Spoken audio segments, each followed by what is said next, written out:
A friend was visiting from out of town, and so we decided to take advantage of the clear skies and mild temperatures and go for a road trip.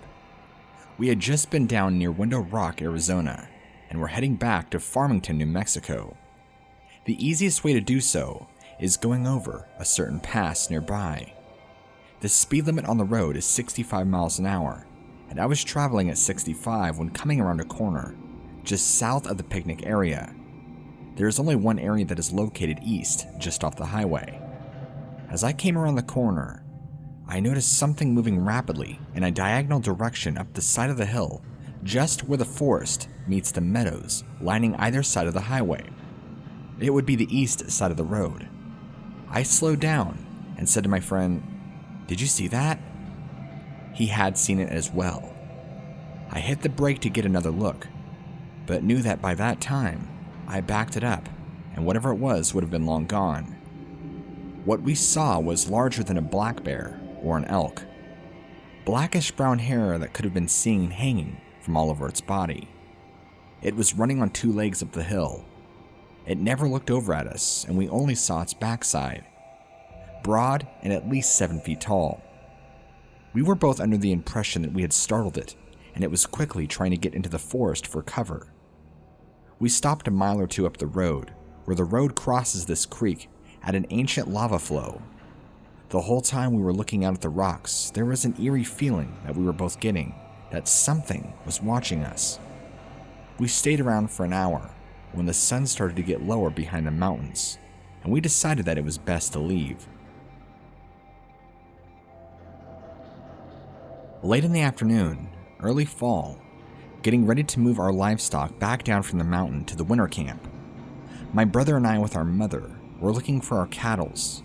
Mom had cooked, and we ate lunch, got some rest, and talked about what areas we haven't checked yet. My brother was still eating, so my mom and I decided to check the area below our summer sheep camp. We got in my truck and started driving slowly.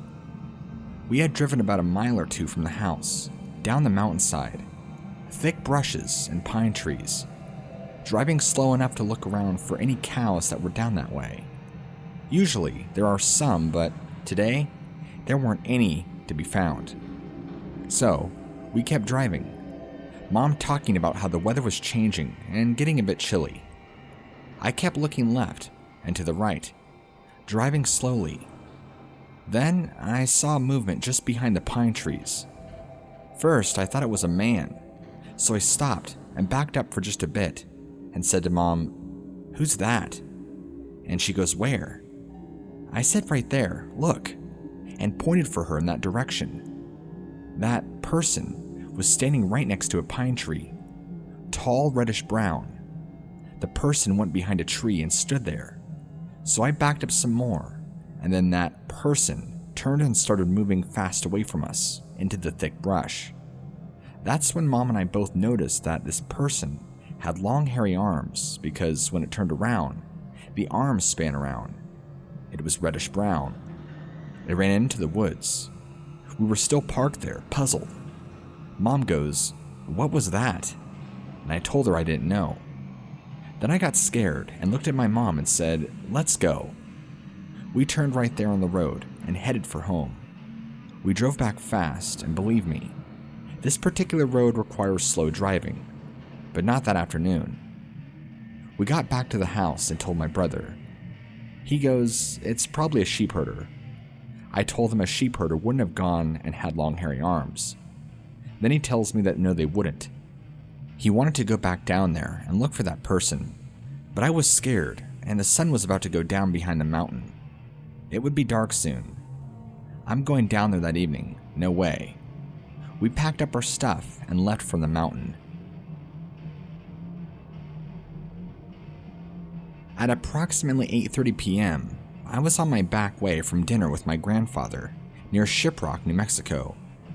While sitting on the passenger side of my mother's truck, I was looking out the window. On State Highway near Crystal, New Mexico, before Bull Canyon turnoff. At that moment, I was feeling calm, bored, and frustrated with trying to calm my younger cousin, who was very hyper. So, while I was looking for something to amuse him, I sighted something unusual moving. It was huge. It was as tall as the cedar trees that are around there. I was very scared and shaken when I saw it. I thought, what the heck is that? It looked like a man, but as I was watching it, I noticed it had hair covering its whole body, with a mixture of gray, dark brown, and white on its chest. The head and the feet, also the hands, were all dark in color, and the legs were a dark gray. The face was lighter in color, and when I saw the face, it was turned towards my direction. The forehead was the most unusual, and it really stuck out to me, with no neck. It had a little slump in the shoulder, and its arms spanned down to its knees. It took large steps, and its arms swung back and forth. The distance from the highway was about 60 yards in total. I told my mom to stop, but she was scared. Too scared to turn around. Due to witness request, the name will be removed, and Stephanie will sit as the placeholder name. It was back a few years ago, when we were still scouting put-ins and takeouts on the non-commercial sections of the San Juan River. We would drive these narrow 2 tracks to find river access, and then float and scout these sections accordingly. We could not find any real info either in print or on the web about the river from Shiprock, New Mexico, down here to this creek in Utah.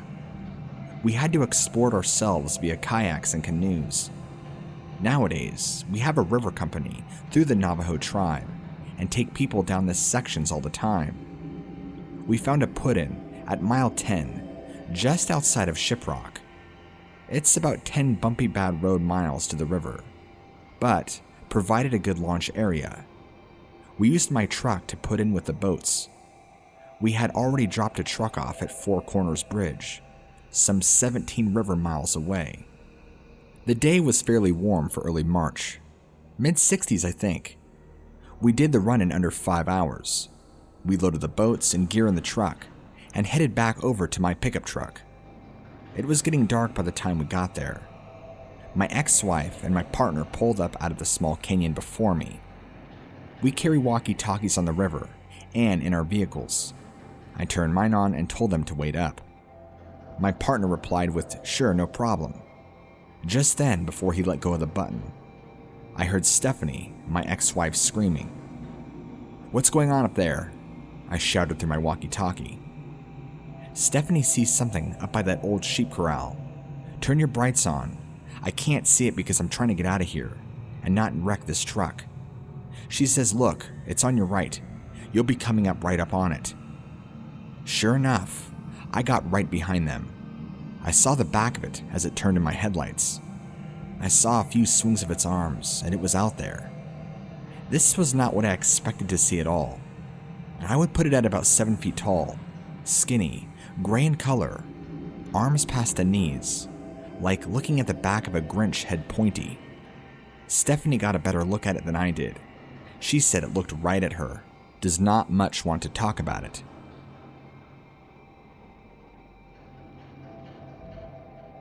In the very first incident, 2 sisters and daughters who is in her 80s were on their way to their mother's place to pick up their children for a birthday party.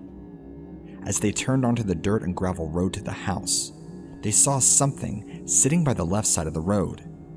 When the car lights illuminated it, it stood up to a height estimated to be 7 feet or more.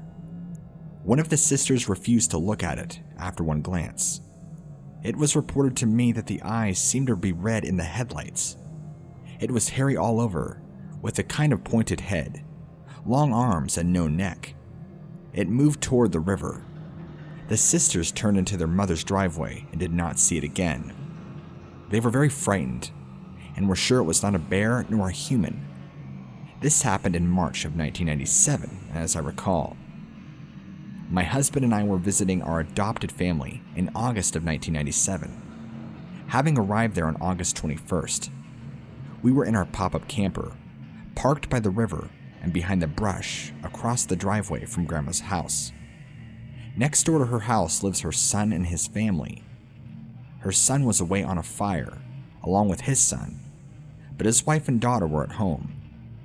On August 21st, we had set up our camp, ate, visited, and went to bed early, around 11 p.m.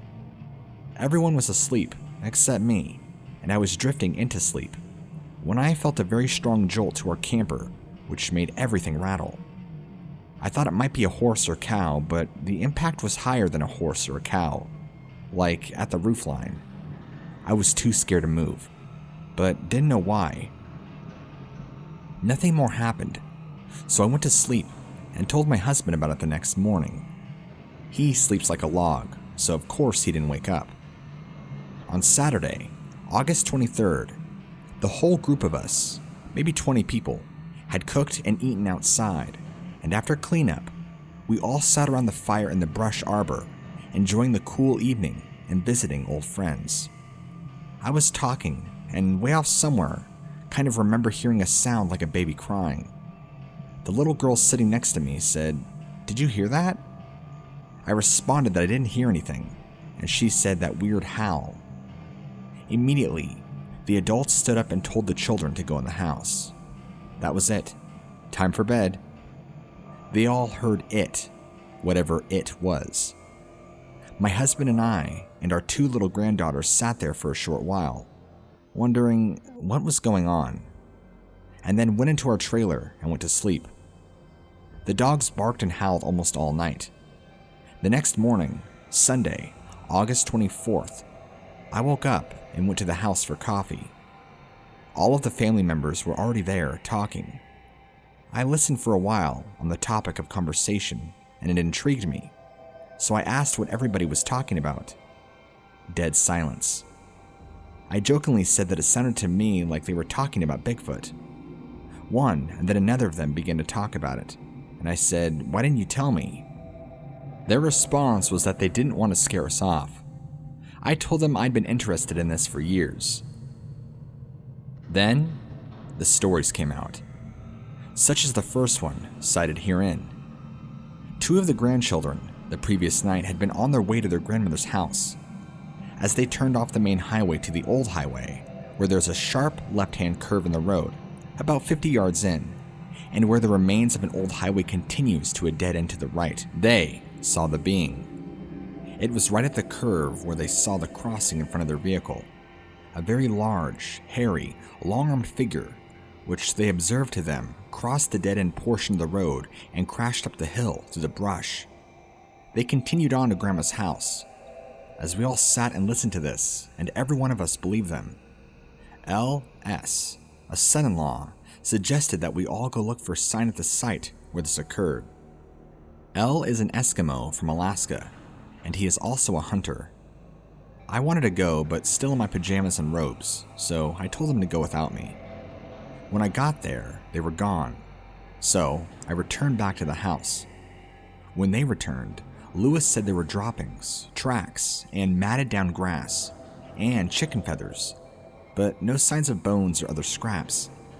His view of the droppings, as related to me then, is that they didn't belong to a bear or any other animal that he knows of.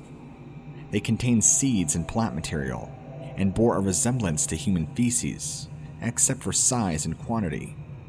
Before we went in early August, she said she woke up early one morning and noticed a huge handprint of her dining room window, which is a large window beneath which the table sits. She went outside to clean it off so the grandkids and others wouldn't see it and be scared. Grandma is proud of her flower garden of lilies, and she said the flowers were trampled down by something heavy. Again, there were no horses around. In the kitchen on August 24th, I was told that the howls and screams occur frequently at night, and that they have all heard them and cannot identify them. All remarked about how bad the odors have been and smelt on nights when the dogs, which are tied up, have barked and barked. In fact, one of the granddaughters was sitting in the living room one night, watching TV, when she happened to look out the window to see something looking in at her. All she could say that it was big and hairy. The family advises that these strange sounds and occurrences began in their area about November of '96. There is plenty of cover in the area, including a wash in which Grandma and her daughters go to gather tea, which activity they told me they were now afraid to do. They told me that easy access to the river etc., is why there are sightings. They do not believe that there is anything that they could have done